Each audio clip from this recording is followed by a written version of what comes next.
Shalom, shalom família, sejam bem-vindos a mais um episódio do nosso podcast. Estou aqui ao lado do meu amigo Paulo Augusto. Paulo Augusto se apresenta aí também. E aí pessoal, tudo bem? Como é que vocês estão? Estamos muito felizes de estar aqui gravando mais um episódio. Agora, cenário totalmente diferente. Exato, mudamos o lugar. Diferente, mas claro, né? Porque nós temos um convidado muito especial que está aqui na nossa igreja para a Conferência da Família. Pastor Geto, se apresenta também para a nossa audiência aí. E a gente já vai começar o nosso bate-papo também. Muito legal estar aqui em Paranaíba. Eu vim aqui para a Conferência da Família da Primeira Igreja Batista. Meu amigo Pastor Diego e Pastora Ana Paula, Pastor Jean e toda essa equipe maravilhosa. O nosso estúdio hoje é aqui na Casa do Plástico, da Divina. Nós acabamos de comer um churrasco maravilhoso, estamos tomando um tereré e daqui a pouquinho nós vamos estar lá no Carnaíba, né? Nós vamos ter, fechando essa conferência, vamos ter uma grande concentração evangelística aqui no centro de Paranaíba e a nossa expectativa está a 1000. E agora nós vamos bater um papo com essa meninada aí e eu estou aqui me preparando para responder e também para interagir com vocês, tá bom? É isso aí, ó. O Pastor Geto fez a propaganda da erva e a erva está correspondendo à expectativa mesmo. Erva de tereré, tá bom, pessoal? Isso que nem é tutti-frutti não, pessoal. Sem suquinho de limão, né? Que, pelo amor de Deus. Mas assim, antes da gente começar o nosso bate-papo, a gente vai pedir para que você dê aquele apoio principal, né, Paulo? Você aquele negócio de sempre. Deixa o like, compartilha, deixa o seu comentário. Aí a gente teve a nossa primeira participação com a pastora Ana Paula, agora a gente está aqui com o nosso pastorzão Gedro. Então, assim, é um privilégio desfrutar desse tempo aqui com eles. Então, assim, deixa o seu like, compartilha, nos siga nas nossas redes sociais também, né? Nos siga lá no nosso Instagram, nos siga no nosso TikTok também, aqui no nosso YouTube. Deixa o seu like, se inscreve no canal, ativa o sininho de notificação e nossa página no Instagram e no TikTok também é o mesmo do YouTube, né? @anoitedepodcast oficial. Então é isso aí, vamos dar início ao nosso bate-papo, né? Sem mais delongas. Então puxa aí, Paulo. Bom, a gente está aproveitando aqui o Pastor Geto porque ele tem muita experiência nessa área e é verdade. Hoje nós temos um mover no profético. Pastor, graças a Deus tem muita gente chegando na nossa igreja agora, muitas pessoas que estão se convertendo, mas eles não têm a experiência do que é ter esse mover, essas experiências com Deus. E eu gostaria, a gente vai começar o papo aqui, o senhor falando, qual que é o primeiro passo? A pessoa quer começar a viver essas experiências com Deus, qual é a primeira coisa que ela precisa fazer para viver esse mundo sobrenatural? Vamos lá. Eu vou me delongar um pouco nessa primeira pergunta, que é uma pergunta capital, né? Exato. E importante. Primeiro, a gente esclarecer, o pessoal confunde o ministério profético com o dom de profecia, tá? O ofício profético é o espírito da profecia, é o testemunho de Jesus. Então, todas as vezes que você testemunha de Jesus, você está sendo um profeta. Então, quando a gente olha para o Antigo Testamento, o profeta não era simplesmente alguém que profetizava o futuro, o vidente, alguém que profetizava algo que iria acontecer. Mas o ofício profético, ele vai além do dom. Então, quando a gente olha para a igreja e diz assim, o apóstolo Paulo diz, eu queria que todos vocês profetizassem, porque quando eu falo de Jesus, quando eu ajudo alguém, quando eu abençoo alguém, quando eu prego a palavra, isso não significa que eu tenho o dom da profecia, mas significa que eu estou exercendo o ofício profético. E a igreja, ela é uma igreja profética, porque o profeta fala do coração de Deus para o coração do homem. E a palavra de Deus, a Bíblia Sagrada, ela é a vontade de Deus, ela nos revela o coração de Deus. Então todas as vezes que eu digo assim, o Senhor é teu pastor, nada te faltará, olha, você pode todas as coisas, no Senhor que te fortalece. Não é que eu tenho um dom de profecia, não é que eu estou dizendo que Deus me disse isso agora, mas eu estou exercendo um ofício, porque eu estou dizendo aquilo que está no coração do Pai. Essa é a base. Pastor, todo mundo pode profetizar? A igreja desse tempo é uma igreja profética? É claro que é. Então, quem quer hoje viver isso e se desenvolver no ministério profético, O que você precisa é mergulhar na palavra de Deus, na intimidade com o Espírito Santo, orando a Deus, para que o Espírito da verdade te guie na verdade, que é a palavra de Deus. E você está conversando com alguém, Deus traz algo da palavra dele, e você diz: olha, eu quero abençoar a sua vida, eu quero liberar sobre você essa palavra. Isso é o ofício profético. Ofício profético, entendi. É? Então, assim, isso então, todas as pessoas conseguem fazer estando debaixo da palavra de Deus, Sem mergulhando. Então, assim, é algo que todos podem, então, né, pastor? Todos. A princípio, beleza, esse é o primeiro ponto. É o chamado da igreja, né? Exato, entendi. Agora,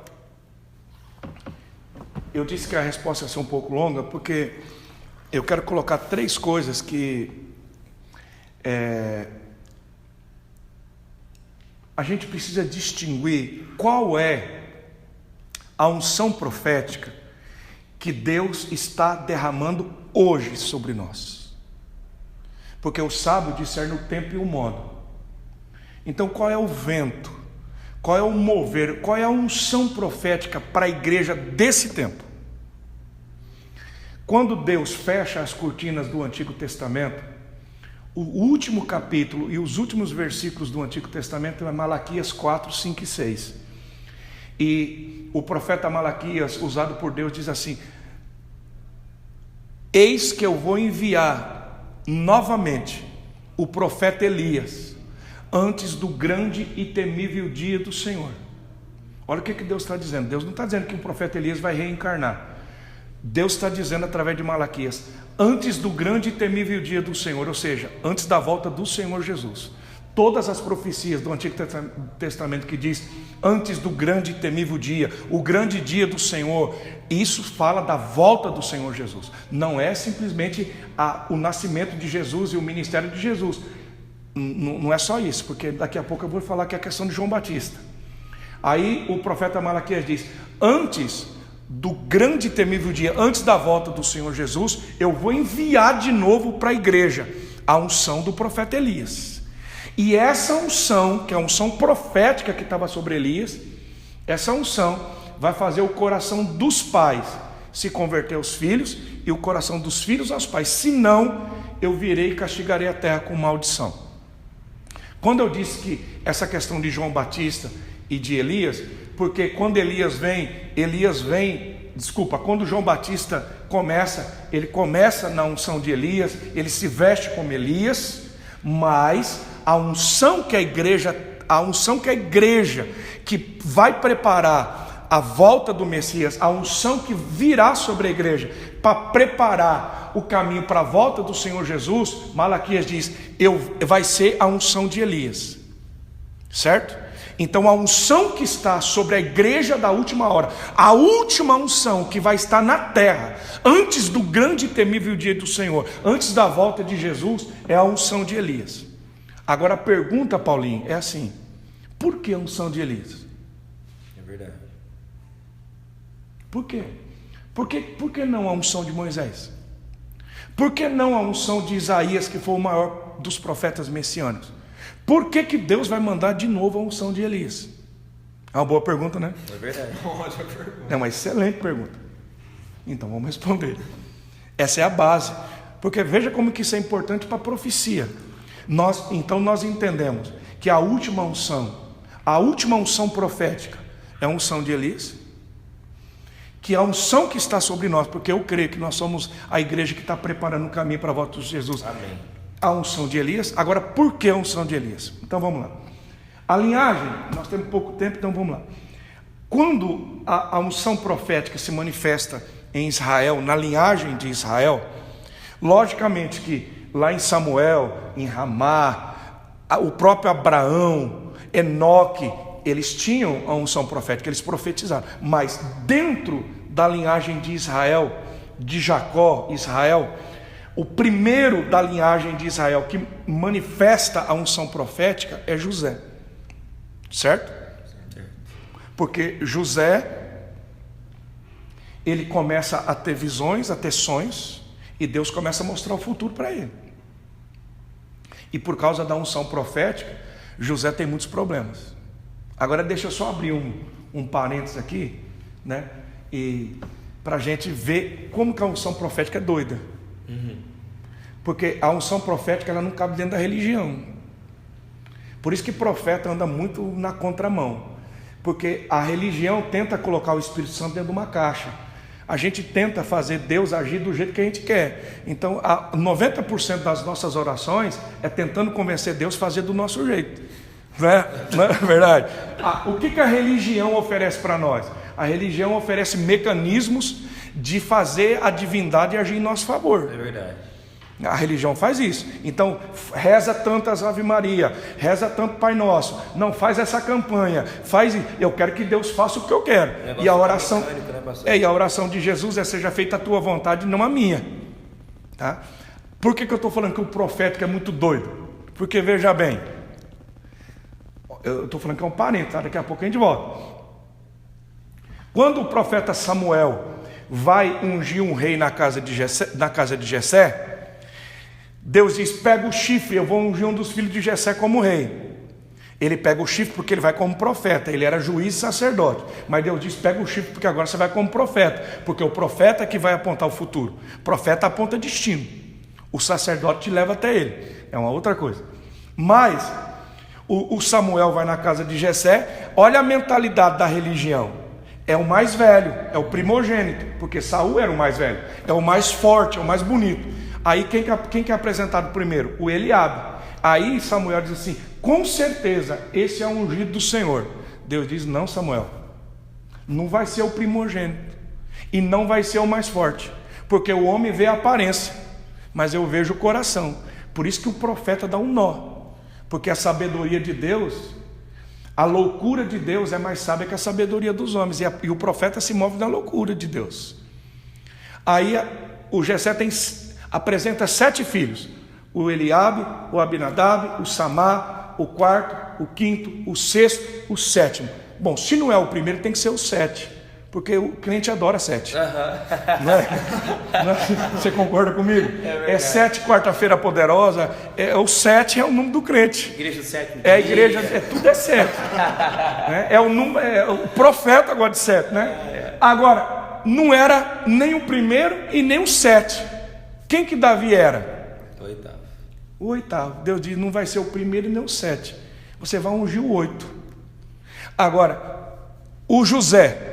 Vamos voltar para o José. Não vamos voltar lá. Deus dá o governo e a unção profética para o José. Quem que era José na linhagem de Israel? Ele era o 10º qual filho? 11º. Pelo amor de Deus, né, Paulinho? Graças a Deus. Quase que o Paulinho o pastor Diego ia pegar ele. Então veja bem, José era o 11. Benjamim nasce depois. Benjamim é o 12. Agora fala para mim, qual é o número do governo de Israel? 12. 12 tribos, 12 portas, 12 apóstolos. Não é assim? Tudo é 12. Deus diz: eu não vou dar o governo para o 12, eu vou dar para o 11. Meu Deus.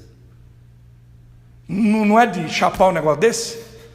Deus escolhe José, mas tudo bem, vamos voltar lá. Deus escolhe José e Deus dá a unção profética, e José profetiza, interpreta o sonho do padeiro, interpreta o sonho do copeiro, interpreta o sonho de Faraó, 7 anos de vaca gorda, 7 anos de vacas magras. Ele assume o governo. O José tem a unção profética, certo? E a unção profética de José serve para salvar Israel num tempo de fome, de necessidade. A unção profética de José é para suprir uma necessidade do povo, da igreja, de Israel. Ele mata a fome, ele supre a necessidade.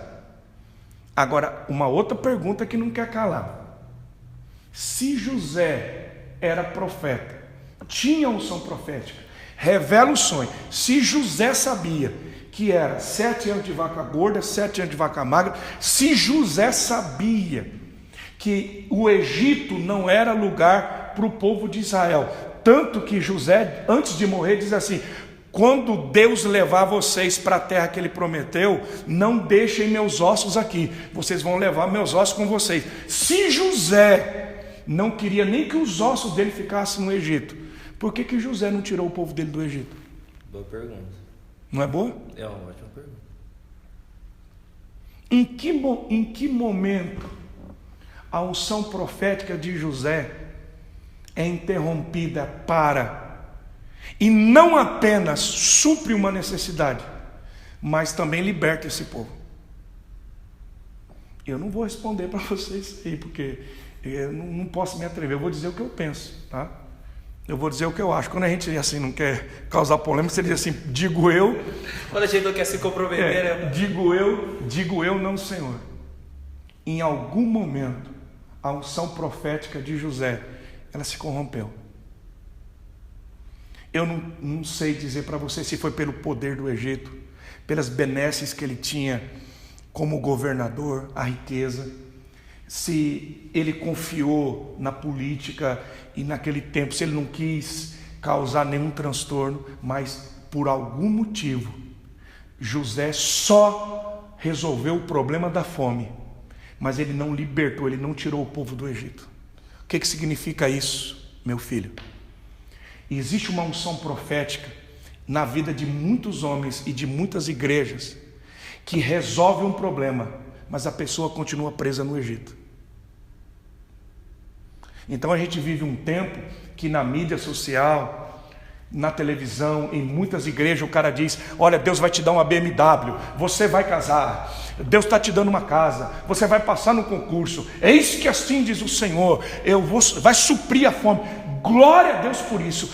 A ativação profética é maravilhosa, deixa eu te dizer, mas não adianta uma unção profética que resolve um problema, mas a pessoa continua nas garras de Faraó e escravizada no mundo. É verdade.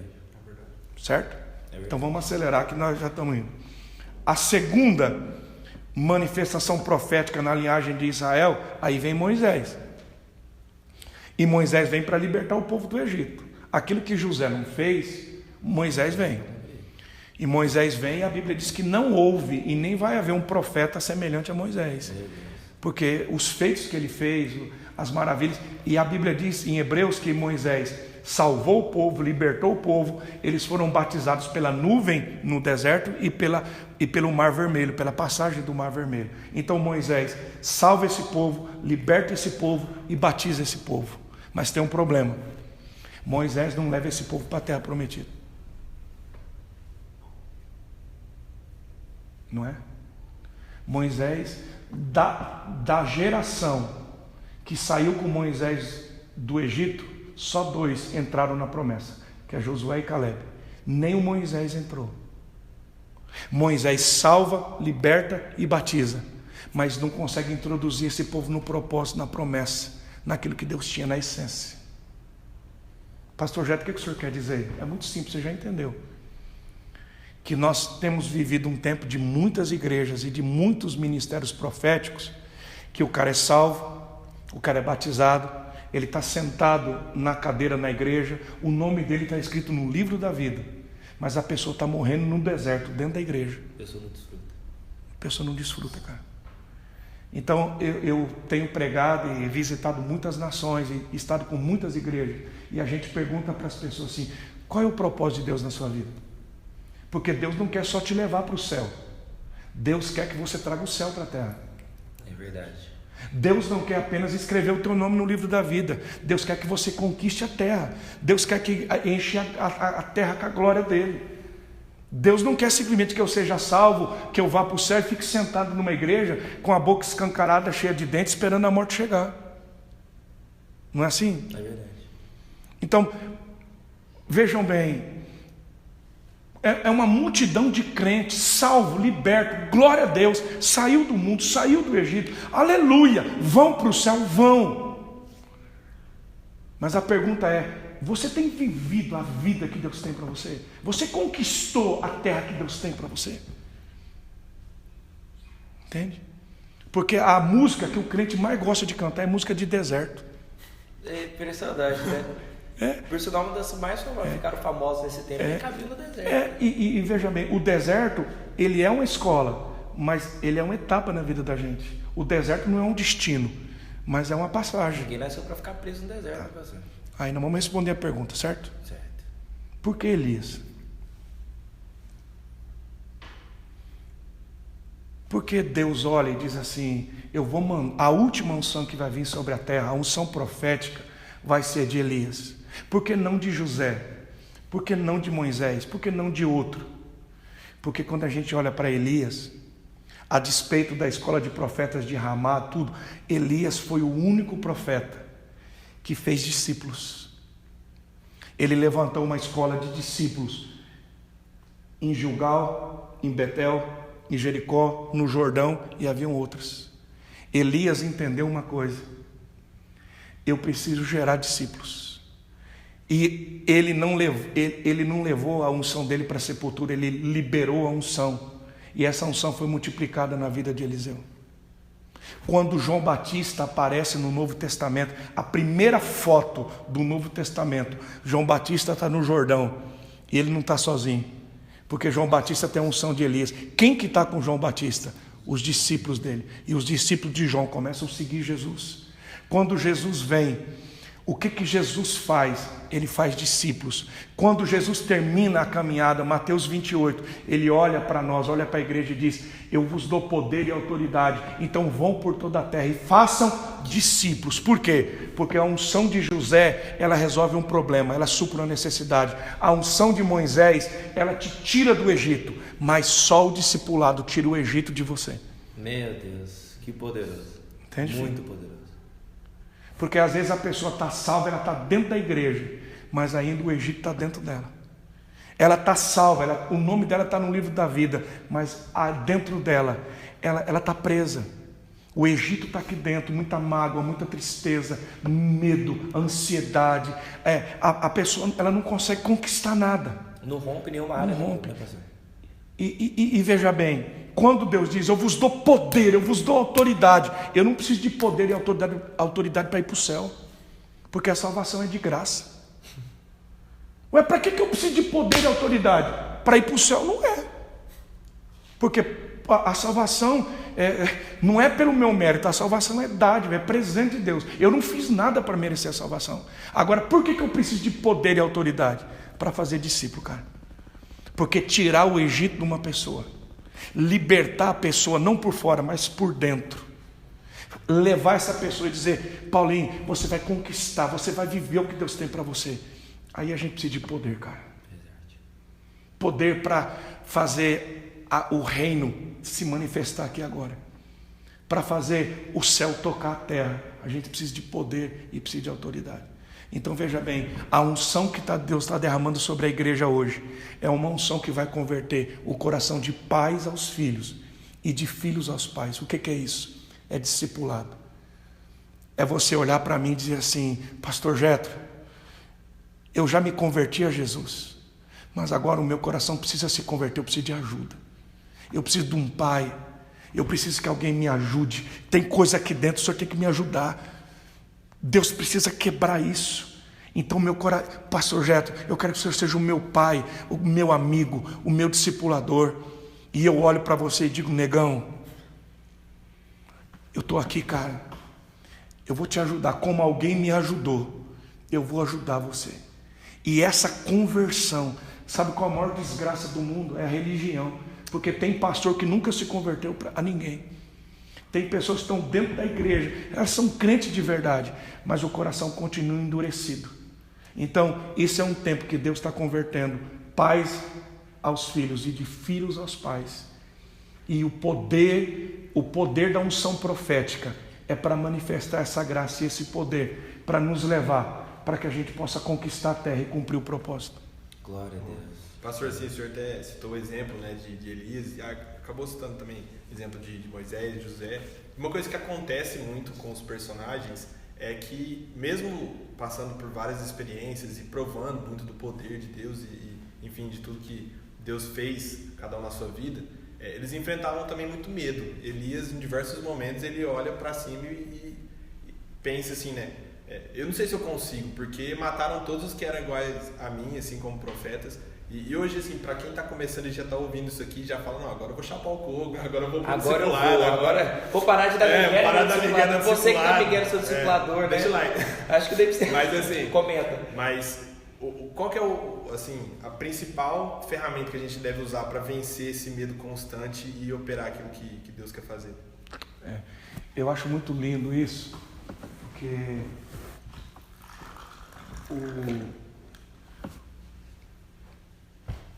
vamos dar uma volta, né? Vamos virar uma página assim para a gente entender uma outra coisa.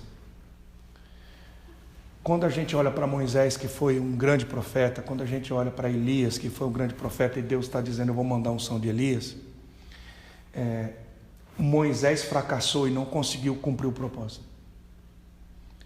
Mas o próprio Deus disse assim, Moisés é meu amigo. Porque os amigos de Deus não são pessoas perfeitas, mas são pessoas que admitem as suas dificuldades. Acho que é por isso que Davi era segundo o coração de Deus. Exatamente. Né? Deus não está buscando pessoas perfeitas. Deus está buscando pessoas quebrantadas. A Bíblia diz que tem uma coisa que Deus não resiste, é quando o nosso coração se quebranta diante dele. Elias não cumpriu o propósito. Deus disse para Elias assim, tá bom, Elias, já que você não quer, tudo bem, unja Eliseu, unja Azael e unja Jeú. Elias ungiu Eliseu, mas não ungiu nem Azael e nem Jeú. Elias não conseguiu exterminar o poder de Jezabel. É verdade. Elias enfrentou 850 profetas, 400 de Baal e 450 de Baal e 400 de Azerá, mas ele não conseguiu. E não foi por causa disso que Deus desistiu de Elias. Olha que coisa, eu quero falar com você que está aí agora. A Bíblia diz que não é nem por poder, nem por violência, não é pela nossa capacidade. O poder de Deus vem da nossa fraqueza. Quando Elias disse assim para Deus, Deus, cara, tá difícil para mim. Sabe o que Deus fez? Mandou um Uber buscar ele. Uber da época. Mandou. Diferente, né? Mandou. De fogo. Deus mandou uma carruagem de fogo e disse, tá bom, Elias. Depois que Elias tem esse momento, ele vive 6 anos. Ele prepara Eliseu. E quando você faz o estudo, a depressão de Elias, a situação difícil de Elias, ele não foi um super-herói. Mas dentro da limitação dele, ele viveu o que Deus tinha para ele. Sabe? Então, por favor, Deus acredita em você. Às vezes você está olhando para mim, é o pastor Jetro, eu já pastorei há 21 anos, é porque o pastor Diego, é porque aquele profeta. Às vezes vocês olham para a gente e acham, não, eu luto com as minhas mazelas, eu luto com os meus medos, eu luto com a minha depressão, com a minha ansiedade. Agora, isso não me para, mas isso me faz dependente de Deus. Pastor, como é que o senhor continua sendo pastor? Porque todo dia eu vou para Deus e digo, Deus, eu não consigo. Se o Senhor não me segurar, se o Senhor não me tomar, se o Senhor não segurar na minha mão, se o teu Espírito não me capacitar, eu não consigo dar mais um passo. Deus decidiu usar vasos de barro. Você sabe por que Deus disse, por que Deus fez a gente do barro? É uma outra boa pergunta. Boa pergunta. Porque eu acho que Deus devia ter feito a gente de ferro. Não é? Porque, né? Um homem de ferro, né? Mais fácil, né? Mais fácil. O homem de aço, né? O Superman. Deus podia ter feito a gente de ouro, cara. Não era difícil para Deus. De prata. Por que Deus fez a gente de barro? Do pó da terra. Vou te dizer, vamos terminar com isso. E isso é para você, guarda bem. Porque a terra, ela tem um poder de transformar. O ferro não tem, o aço não tem, mas a terra tem. Algumas semanas atrás eu ganhei 2 vasos bem grandão assim, de cimento. O homem pintou para mim, deu de presente. E eu cheguei com a caminhonete em casa, mostrei para a Leia. A minha esposa disse, puxa meu bem, que vaso lindo. Eu vou plantar 2 plantas, eu já estou até pensando, faz o seguinte, enche os vasos de terra para mim. Aí eu já me arrependi. Rapaz, pensa numa alegria, cara. 2 carriolas a cada vaso. Rapaz. De terra. E eu moro no sítio, né? Aí a minha esposa disse assim para mim, eu quero uma boa terra. Eu quero uma terra que vai fazer produzir mesmo. Aí eu pensei comigo, meu Deus, onde que eu vou arrumar essa terra? Aí veio uma luz assim, Eu falei, eu sei.